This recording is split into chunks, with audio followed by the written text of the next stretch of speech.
Hello प्यारे बच्चों, Euler's institute के ऑनलाइन क्लास में आप सभी का स्वागत है। कैसे हैं प्यारे बच्चों? उम्मीद है आप सब अच्छे होंगे और घर पे ज़बरदस्त तरीके से पढ़ाई कर रहे होंगे। चलिए आज हम इससे कि हम लोग पिछले क्लास में F इक्वल टू R/2 या R इक्वल टू 2F यानी गोलीय दर्पण की फोकस दूरी और वक्रता त्रिज्या में संबंध को देखे थे। इसको हम उत्तल दर्पण में और अवतल दर्पण में प्रूफ भी किए थे। अब बारी है इस पे कुछ न्यूमेरिकल्स को, कुछ क्वेश्चन को देखने की। तो आइए इसके लिए हम आपके लिए एक क्वेश्चन लेकर आए हैं कि एक गोलीय दर्पण की फोकस दूरी, एक गोलीय दर्पण की फोकस दूरी 20 सेंटीमीटर है तो उसकी वक्रता त्रिज्या ज्ञात करें। आइए देखते हैं कैसे बनेगा, इसको सॉल्व करते हैं।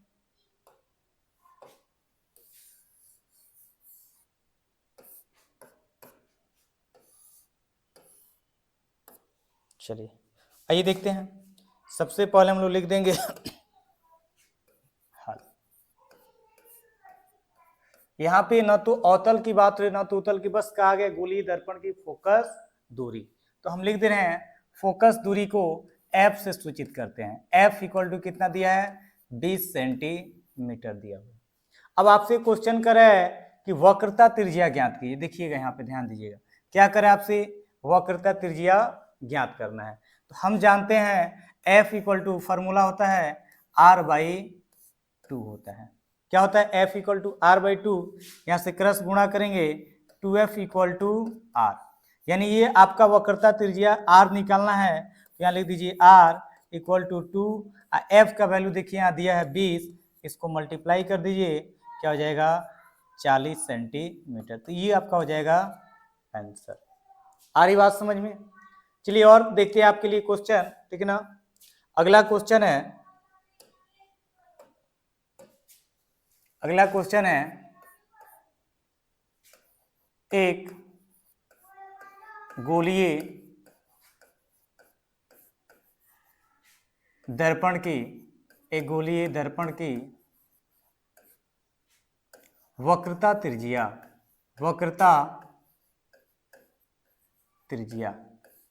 एक गोलीय दर्पण की वक्रता त्रिज्या 50 सेंटीमीटर है।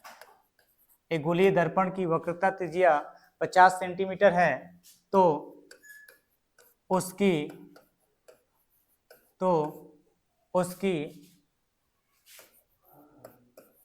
फोकस दूरी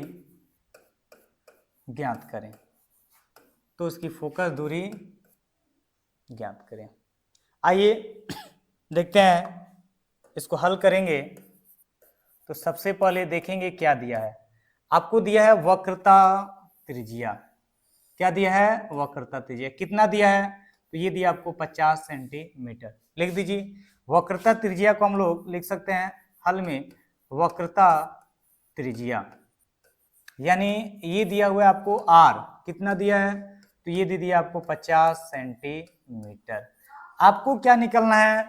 आपको निकलना है फोकस दूरी, यानी आपको निकलना है फोकस, क्या निकलना है? फोकस दूरी।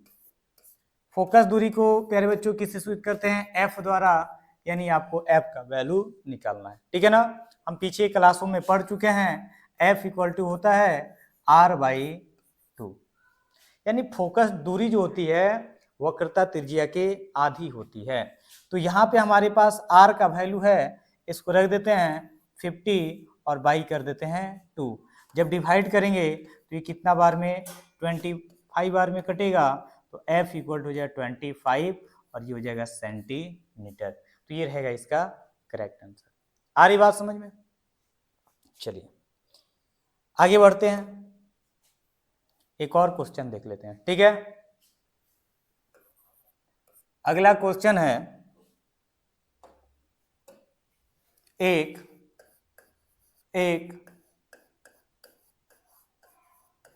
गोलीय दर्पण की फोकस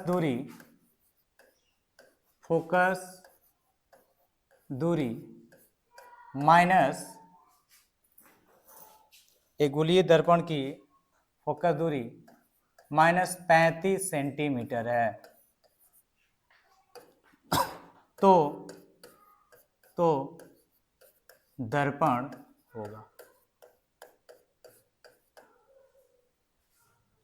होगा, क्वेश्चन को समझिएगा। कह रहा है कि एक गोलीय दर्पण की फोकस दूरी, कितना है, माइनस 35 सेंटीमीटर है, तो कह रहा है दर्पण होगा। यानी आपको बताना है वो दर्पण, गोलीय दर्पण हम जानते हैं कि दो प्रकार का होता है। गोलीय दर्पण कितने प्रकार का, तो गोलीय दर्पण आप अगर पीछे का वीडियो देखे हैं तो आपको पता होना चाहिए कि दो प्रकार का होता है। एक होता है उत्तल और दूसरा होता है अवतल। क्या होता है प्यारे बच्चों, एक होता है उत्तल और दूसरा होता है अवतल। तो आपको यहाँ पे बताना है कि फोकस दूरी माइनस 35 सेंटीमीटर है, तो गोलीय दर्पण अवतल होगा या उत्तल होगा, ठीक है ना। तो आपको आगे हम अभी पढ़ाए तो नहीं है, लेकिन क्वेश्चन दे दिए हैं, लेकिन आगे आपको पढ़ाएंगे, आपको हम पढ़ाएंगे चिन्ह परिपाटी। क्या पढ़ाएंगे, चिन्ह परिपाटी, ठीक है ना। तो चिन्ह परिपाटी में आपको बताया जाएगा कि अवतल जो दर्पण होते हैं इनकी फोकस जो दूरी जो होती है ये होती है निगेटिव, और आपका उत्तल दर्पण जो होते हैं इसकी फोकस दूरी जो होती है ये होती है पॉजिटिव। तो जैसे यहाँ निगेटिव में दिया है, ठीक है ना, तो यहाँ पे आपका जो आंसर होगा ये आप डायरेक्ट बोल सकते हैं, यहाँ पे जो दर्पण होगा अवतल दर्पण। तो कभी कभी एग्जाम में सीधे पूछ दिया जाता है, कोई एक गोलीय दर्पण कर देगा और उसकी फोकस दूरी पॉजिटिव दे सकता है या निगेटिव दे देगा, कहेगा कि बताइए ये दर्पण किस प्रकार का है। तो अगर निगेटिव में अगर होगा फोकस दूरी या वक्रता त्रिज्या तो आप डायरेक्ट क्या कहिएगा कि दर्पण होगा अवतल। अगर पॉजिटिव है, अगर चाहे वक्रता त्रिज्या दे और या क्या दे दे आपका फोकस दूरी दे दे, अगर पॉजिटिव है तो कहिएगा उत्तल दर्पण होगा और निगेटिव है तो कहिएगा अवतल दर्पण होगा। चलिए आगे बढ़ते हैं अगले टॉपिक की ओर, ठीक है। अगला जो हमारा आज का टॉपिक होगा, हम लोग सीखेंगे विभिन्न स्थितियों में हम लोग आज पढ़ेंगे विभिन्न, क्या पढ़ेंगे, विभिन्न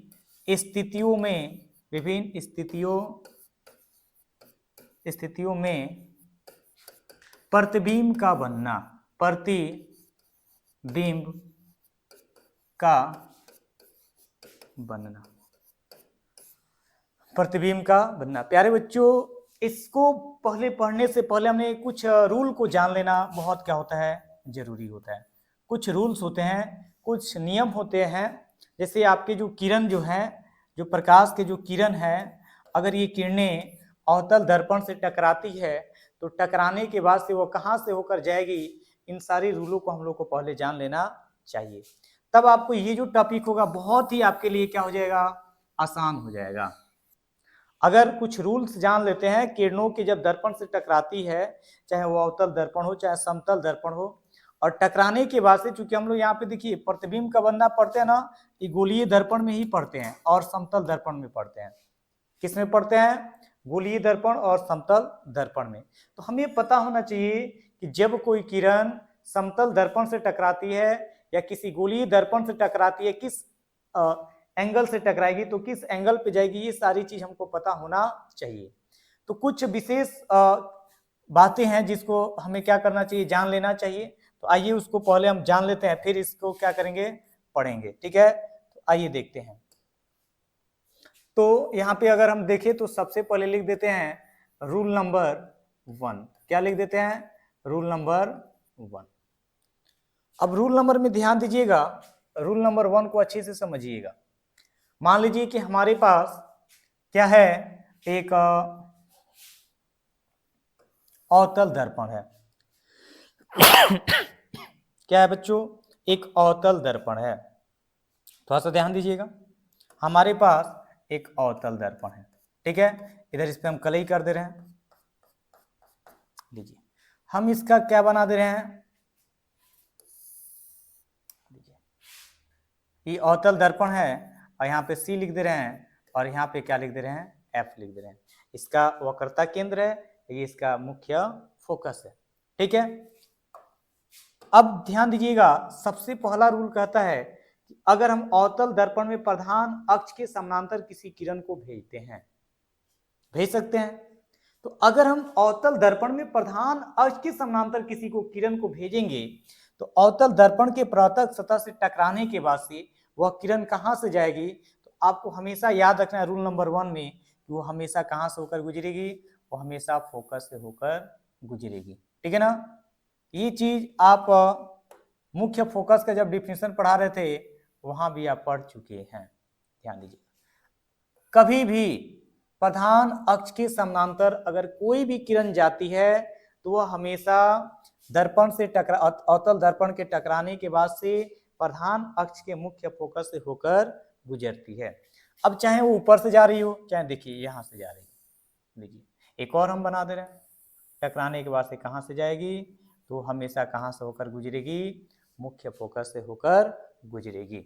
चलिए कि यहां से बनाकर दिखा दे रहे हैं, यहां से भी अगर जाकर टकरा रही है तो यहाँ टकराने के बाद से ये कहां से होकर गुजरेगी, तो ये मुख्य फोकस से होकर गुजरेगी। चलिए कि यहां से भी बना दे रहे हैं, यहाँ से जाएगी और यहाँ से टकराने के बाद मुख्य फोकस से होकर गुजरेगी।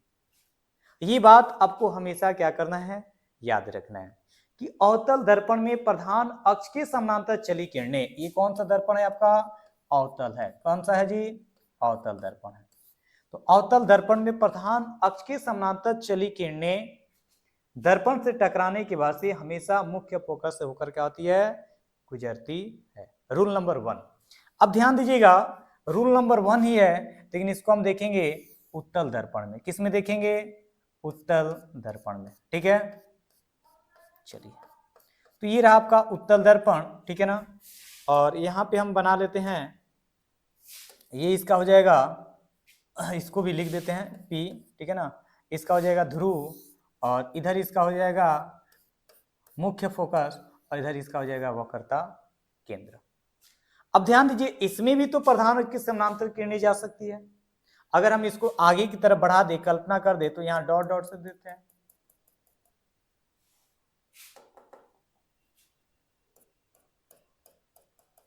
देखिए। ठीक है, तो अगर इस लाइन के समानांतर, चूंकि यही लाइन आगे की तरफ ऐसे बढ़ रही है, ऐसे आपको दिखा रहे हैं, दिखाना नहीं चाहिए बट दिखा दे रहे हैं। ठीक है ना, तो अगर इसमें ध्यान दीजिएगा, प्रधान अक्ष के समानांतर कोई किरण जाती है, एक किरण हमने भेज दिया, 2 किरण, चलिए एक और भेज देते हैं, हमने भेज दिया 3 किरण, इधर से भेजते हैं 1 2 3। ध्यान दीजिएगा, ये किरणें सब क्या जा रही है, प्रधान अक्ष के समानांतर जा रही है। और कहां टकरा रही है, तो उत्तल दर्पण के परावर्तक सतह से टकरा रही है। अब जैसे टकराएगी तो किरणों का क्या होगा, परावर्तन होगा। अब यहाँ पे किरणों का जो परावर्तन होता है ना, ऐसा प्रतीत होता है कि वे सारी की सारी जो किरणें होती है, ठीक है ना, अगर उसको पीछे की तरफ मिलाएंगे तो कहाँ जाकर मिलती है, फोकस से, और इसका परावर्तन कुछ इस तरीके से होता है। ये हमेशा क्या कीजिएगा, याद रखिएगा। ठीक है ना, यानी जब भी आप इसको कॉपी पे जब बनाइएगा तो आपको यहाँ पे एक स्केल रखना है और स्केल को कहाँ से मिलाना है, मुख्य फोकस से, और इस बिंदु से मिलाना, इधर डॉट डॉट से मिलेगा, इधर लाइन सीधा खींच दीजिएगा, तो यहीं से होकर क्या होती है, किरणें गुजरती है। ठीक है ना, यहाँ देखिएगा, ये यहाँ से डॉट डॉट से मिलेगा और इधर ये सीधे किरणें क्या होती है, वापस। यानी ऐसा प्रतीत होता है कि ये अगर इस किरणों के यहाँ से जा रही, इसको पीछे मिलाएंगे तो सारे के सारे कहाँ जाकर मिलते हैं, बिंदु F पर मिलते हैं। यहां से ध्यान दीजिएगा, ऐसे जाएगी। ठीक है, अगर इधर हम बात करें तो कुछ इस तरीके से, अगर यहां से हम बात करें तो ध्यान दीजिएगा कुछ इस तरीके से, अगर यहां से हम बात करें कुछ इस तरीके से। ये हमेशा आपको क्या करना है, याद रखना है। ठीक है ना, तो उत्तल दर्पण में प्रधान अक्ष के समानांतर चली किरणें क्या होती है, जब उत्तल दर्पण के परावर्तक सतह से टकराती है तो ये फोकस से गुजरती हुई क्या होती है, प्रतीत होती है। ठीक है ना, आई होप रूल नंबर 1 आप सभी को क्या समझ में आ रहा होगा। चलिए अब देखते हैं रूल नंबर 2। रूल नंबर 2 क्या कहता है, ध्यान दीजिएगा। रूल नंबर 2, आइए अब रूल नंबर 2 के लिए हम क्या करते हैं, पहले अवतल दर्पण क्या कर लेते हैं, बना लेते हैं। ठीक है, जैसे कल ही कर दे रहे हैं। एक उत्तल दर्पण भी इधर बना ले रहे हैं।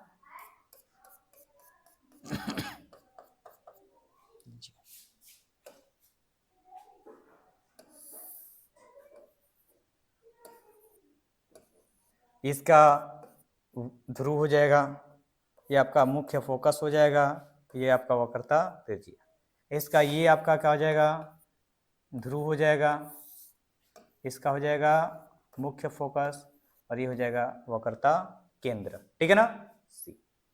अब ध्यान दीजिएगा, अभी तो हमने प्रधान अक्ष के समानांतर क्या किए थे, किरणों को भेजे थे। अगला कंडीशन आपको याद रखना है कि हो सकता है कि कोई किरण है वो डायरेक्ट कहां पे जा रही हो, वो सीधा ध्रुव से जाकर टकरा रही हो। ये बात ध्यान दीजिएगा, कोई किरण है वो अवतल दर्पण की सीधा कहां जाकर टकराती है, ध्रुव से। अब जब ध्रुव से टकराएगी तो इसके टकराने के बाद से जब इसका परावर्तन होगा तो ध्यान दीजिएगा, जितना यहाँ पर एंगल बनेगा उतना ही का एंगल बनाते हुए किरणें क्या हो जाएगी, इधर रिटर्न हो जाएगी। ये बात आपको क्या करना है, याद रखना है। ठीक है ना। अब ध्यान दीजिएगा, इसमें भी अगर किरणें क्या हो रही है, कहां से टकरा रही है, ध्रुव से टकरा रही है। कहां से टकरा रही है, ध्रुव से।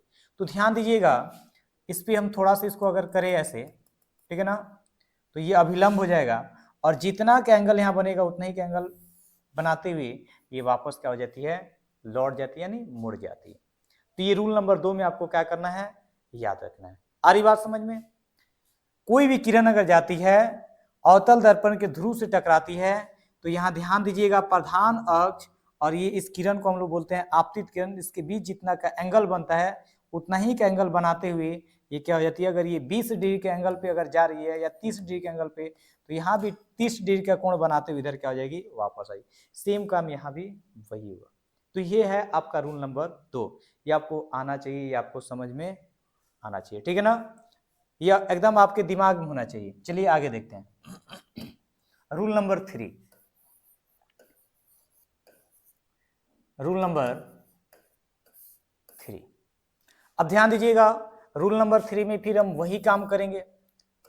आपका एक अवतल दर्पण बना लेते हैं और एक क्या बना लेते हैं,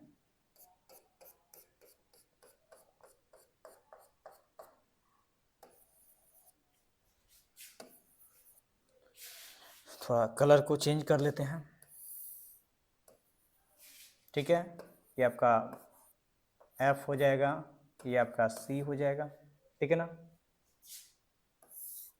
ये आपका P हो जाएगा, ये भी आपका P हो जाएगा, ये आपका F हो जाएगा, ये आपका क्या हो जाएगा, C हो जाएगा। अब अगला कंडीशन है कि मान लेते हैं कि कोई किरण है वो कहां से जा रही है, आपका जो किरण है ये जा रही है कहां से, तो मुख्य फोकस ऐसे जा रही है, ऐसे जा रही है। ध्यान दीजिएगा, अब ये नीचे से भी जा सकती है, यहाँ ऐसे भी जा सकती है। तो जब भी कोई किरण, ठीक है ना, मुख्य फोकस से होकर गुजरती है और कहाँ जाकर टकराती है, अवतल दर्पण से टकराती है, तो यहाँ से जब इसका परावर्तन होता है, यहाँ से जब इसका परावर्तन होता है तो ये प्रधान अक्ष के समानांतर क्या होती है, लौट जाती है। याद रहेगा, कोई भी किरण मुख्य फोकस से जाकर और कहाँ टकराती है, अवतल दर्पण से टकराती है, तो वहां से जब उसका परावर्तन होता है तो प्रधान अक्ष के समानांतर क्या होती है, किरणें लौट जाती है। अब ध्यान दीजिएगा, यहां भी कोई किरण है, ठीक है ना, जा रही है। ठीक है ना, अगर हम देखें इसको आगे डॉट डॉट बढ़ाएं तो हम देख रहे हैं कि क्या हो रही है, मुख्य फोकस से जाती हुई प्रतीत हो रही है। ठीक है ना, हालांकि अगर हम इसको हटा दें, इसको यहां से अगर छिद्र कर दे तो डायरेक्ट कहां जाएगी, मुख्य फोकस से ही होकर जाएगी। ठीक है। लेकिन यहाँ पे रास्ते पे कौन आ गया है, उत्तल दर्पण आ गया, तो यहाँ से तो इधर जाएगी नहीं, यहाँ से इसका क्या होगा, परावर्तन होगा। तो इस कंडीशन में इसका जो परावर्तन होगा ये क्या होता है, प्रधान अक्ष के समानांतर होता है, और यहाँ से ये किरणें प्रधान अक्ष के समानांतर क्या होती है, लौट जाती है। आ रही बात समझ में? चलिए, तो ये आपको क्या करना है, इसको समझ लेना है, ठीक है ना।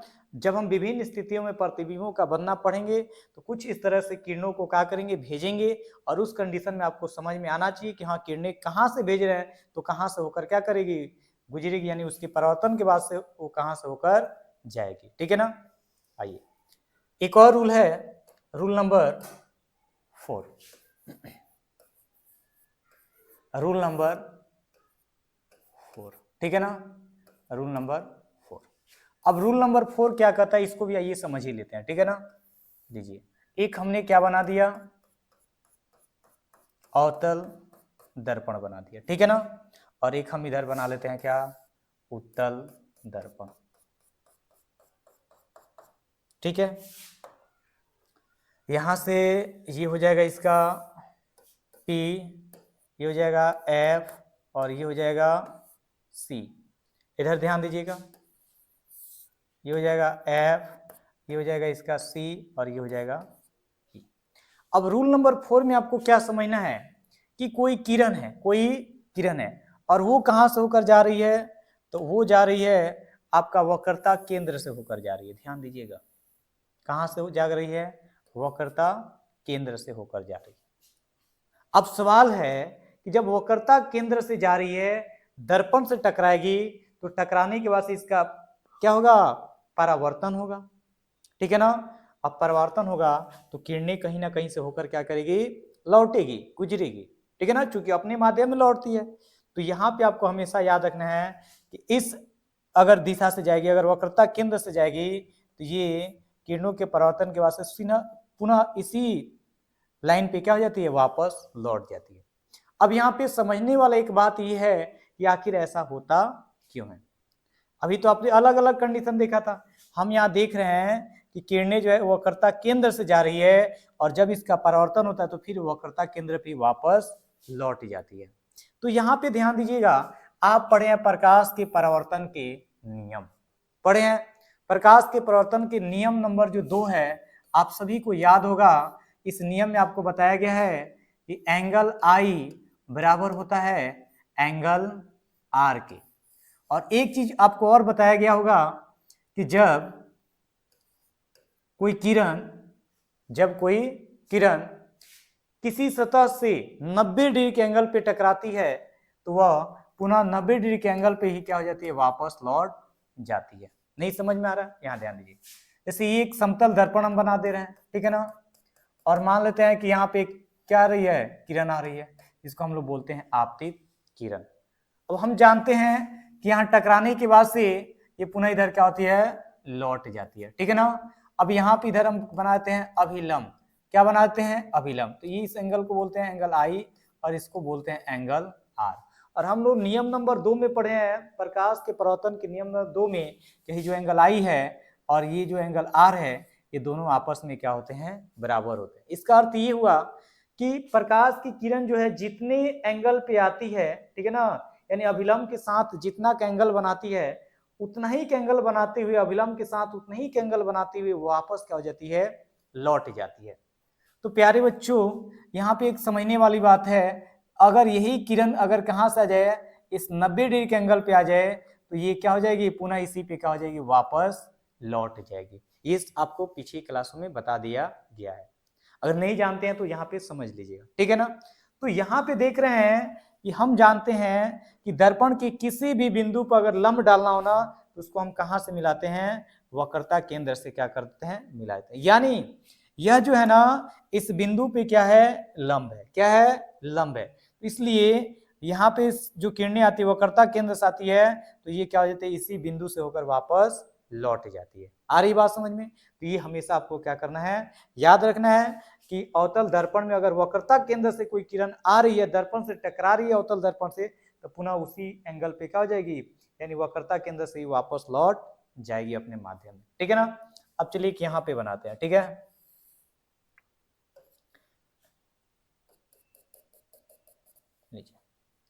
एक किरण जा रही है, ऐसे प्रतीत हो रहा है कि अगर इसको हम आगे की तरफ बढ़ाएंगे तो ये कहां से होकर जाएगी, वक्रता केंद्र से जाएगी, ठीक है ना। लेकिन बीच में क्या आ गया है, उत्तल दर्पण आ गया है, तो इधर तो जाएगी नहीं, अब यहीं से टकरा कर वापस लौटेगी। अब वापस लौटेगी तो कहां से होकर जाएगी, तो ये इसी क्या जिस एंगल पे आ रही है, यानी 90 डिग्री के एंगल यहाँ पे अभिलंब डालेंगे तो बनेगा, तो यानी इसी रास्ते से पुनः क्या हो जाएगी, वापस लौट जाएगी। आ रही बात समझ में। तो ये बात ही आपको क्या करना है, याद रखना है। तो कुल मिलाकर अगर देखें तो 4 यहाँ पे रूल हम आपको बता दिए। कितना रूल, 4 रूल। अगर ये 4 रूल आपको समझ में आ गया है तो अगला जो क्लास होने वाला है, ठीक है ना, विभिन्न स्थितियों में प्रतिबिंबों का बनना, विभिन्न स्थितियों में प्रतिबिंबों का बनना, आपको कह रहे हैं कि 100% बाबू, कितना परसेंट, 100% समझ में आने वाला है। तो आज का क्लास हम यहीं पे खत्म करते हैं, क्योंकि आप क्या करें, इन चारों रूलों को अच्छे से समझें, अपने कॉपी पे इसको ड्रॉ करें, इसको 1-2 बार बनाएं, ठीक है ना, और इसको समझ लें, ताकि जब हम अगला क्लास लेकर आए विभिन्न स्थितियों में प्रतिबिंबों का बनना, तो आपको किसी प्रकार का कोई प्रॉब्लम न हो। तो आज के लिए इतना ही रहने देते हैं। That's all. मिलते हैं अगले क्लास में, ठीक है।